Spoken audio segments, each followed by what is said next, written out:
नमस्कार मित्रांनो, नवीन एका व्हिडिओ तुमचं सहर्ष स्वागत आहे. मित्रांनो, आज भव्य दिव्य असं महाराष्ट्र केसरी कोळे येथे मैदान पार पडत आहे. महाराष्ट्रातील टॉपचे नंदी या मैदानामध्ये धावण्यासाठी येत आहेत. तर मित्रांनो, संपूर्ण महाराष्ट्रात लोक सुद्धा या महाराष्ट्र केसरी मैदानामध्ये कोळे येथे बैलगाडी शर्यत पाहण्यासाठी या ठिकाणी बघण्यासाठी येत आहेत. तर या मैदानामध्ये सर्व टॉपचे नंदी, महाराष्ट्रातले जे काही टॉपचे नंदी आहेत तर या मैदानामध्ये धावण्यासाठी येत आहेत. त्यामध्ये पाहायला गेलं तर अजित कारुंडे कारणीकरांचा चिक्या सुद्धा या मैदानामध्ये येणार आहे आणि त्याचा पैर असणारा तो म्हणजे पाहायला गेलं तर स्वर्गवासी पंढरीनाथ फडके यांचा दादा सरगार यांचा सर्जा. मित्रांनो, ही टॉपची जोडी या ठिकाणी या महाराष्ट्र केसरी मैदानामध्ये धावणार आहे.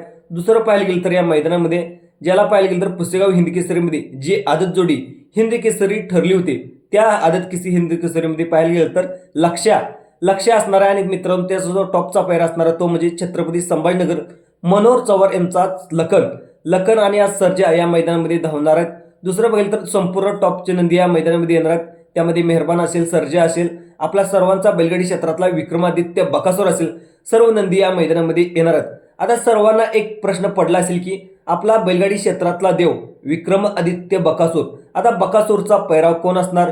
त्यानंतर घरणीकरांचा चटणी भाकरीचा जो पैलवान आहे तो म्हणजे राजाचा पैरा कोण असणार? सर्व आपण या मैदानामध्ये या नंदींचे पैरे जाणून घेण्याचा प्रयत्न करूया. सर्वात अगोदर घरणीकरांचा राजाचा पैरा कोण आहे तो देखील जाणून घ्या. घरणीकरांचा राजाचा पैरा असू शकतो तो म्हणजे निसर्ग गार्डन कात्रज यांचा आपल्याला बॉस म्हणजे सुंदर आणि घरणीकरांचा राजा या मैदानामध्ये धावण्याची शक्यता जास्त आहे.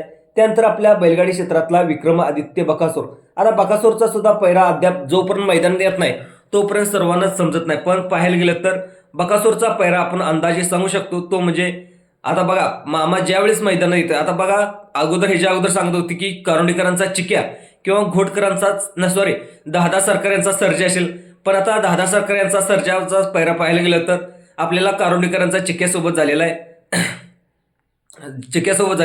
त्यानंतर पाहायला गेलं तर लखनचा पैरा आहे. आता काही जण लखनचा देखील पैरा सांगत होते, आता लखनचा पैरासोबत आपल्याला झालेला आहे, लक्षासोबत झालेला आहे. पुसेगाव हिंद केसरीमध्ये जे काही आदतमध्ये जे काही हिंद केसरी झाली 70 वर्षात जेव्हा कधीच झालं नव्हतं तो म्हणजे आपल्याला त्या लक्षाला देखील अतिशय चांगल्या प्रकारचा स्पीड आहे आणि ती लखनला सुद्धा अतिशय चांगल्या प्रकारचा स्पीड आहे. आज या गाडीला सुद्धा अतिशय चांगल्या प्रकारे स्पीड लागेल. ही गाडी गुलालामध्ये राहील का, कितव्या क्रमांकाची मानकरी ठरेल ती देखील तुम्ही सांगायला विसरू नका. आता सर्व देखील अंदाज वर्तवत होते पण आता ते अंदाज पूर्ण फॉल ठरले आहेत. आता नेमका आता बकासूरचा विक्रमादित्य आपल्या बकासूरचा पैरा कोण असावा? आता प्रत्येक बकासूर प्रेमीनं वाटत असते की बकासूरचा पैरा टॉप असावा, टॉपच्या पैऱ्यामध्ये आपला बकासूर धावावा. पण पाहायला गेलं तर जोपर्यंत मैदानात येत नाही तोपर्यंत बकासूरचा पैरा कोणालाही समजत नाही. कदाचित बघा दोन अंदाज लावू शकतो तो म्हणजे पाहायला गेलं तर बकासूरचा पैरा असू शकतो मेहरबान. आता भरपूर दिवसापासून हा पैरा 100% फिक्स सांगत होता. मेहरबान किंवा घोटकरांचा सर्जा या दोन्ही नंदीपैकी या ठिकाणी आपला सर्वांचा बकासूरचा पैरा असू शकतो. कदाचित वेगळं चित्र निर्माण झालं तर आपल्याला घाणनकरांचा बब्या किंवा दुर्गा हे दोन्ही नंदीपैकी हा एक पैरा 100% असू शकतो. थोड्याच वेळात पैरा समजला तर दुसरी देखील अपडेट मी सांगण्याचा प्रयत्न करेल. मित्रांनो, हा व्हिडिओ आवडल्यास जास्तीत जास्त लाईक करा, सबस्क्राईब करा आणि दुसऱ्या लोकांना सुद्धा शेअर करण्याचा प्रयत्न करा. धन्यवाद.